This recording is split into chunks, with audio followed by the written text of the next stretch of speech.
Every day where the little engines work, the crisp air is suddenly filled with a familiar noise. The lakes and mountains have many visitors, and Harold the helicopter flies the sky, making sure that no one is in trouble.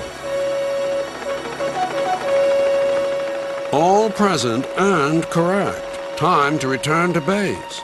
Then Harold noticed something. A sturdy diesel was coming round the mountain.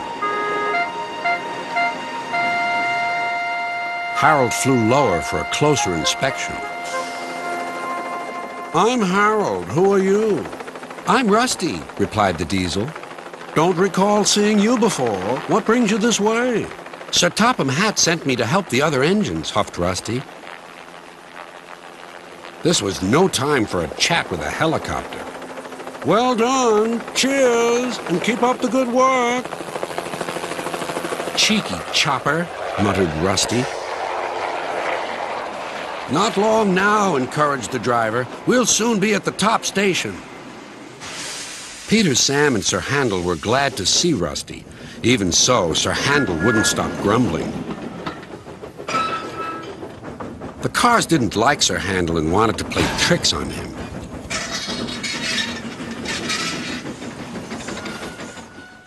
No one understands our feelings, sympathized Gordon.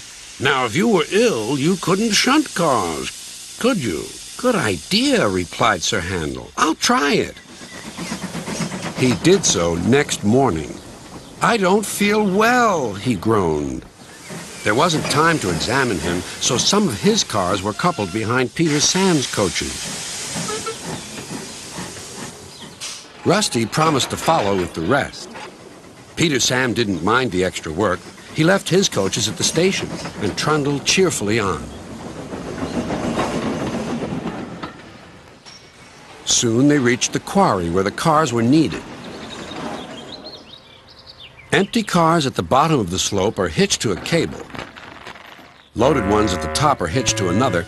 By their weight, loaded cars run down the steep slope, pulling the empty ones up.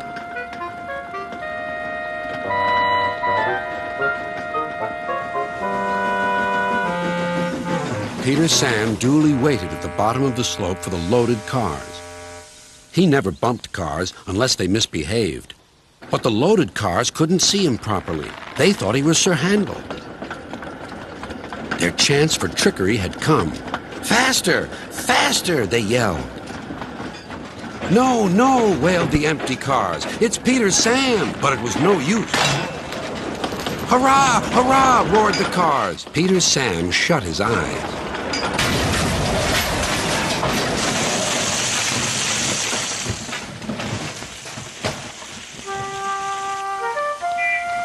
Beep! Beep! Wailed Peter Sam.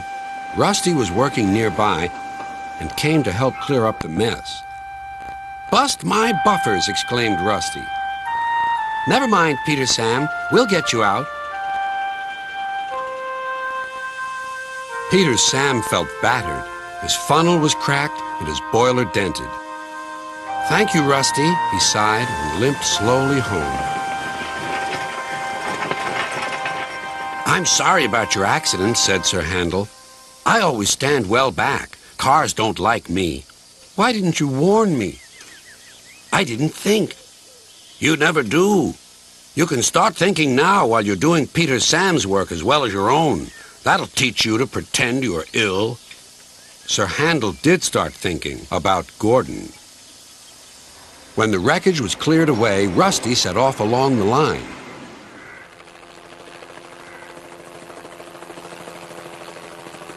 Splendid to see you again, whizzed Harold. I'm completing my evening's lookabout. Well done. Cheers, and keep up the good work. And the little diesel purred back home.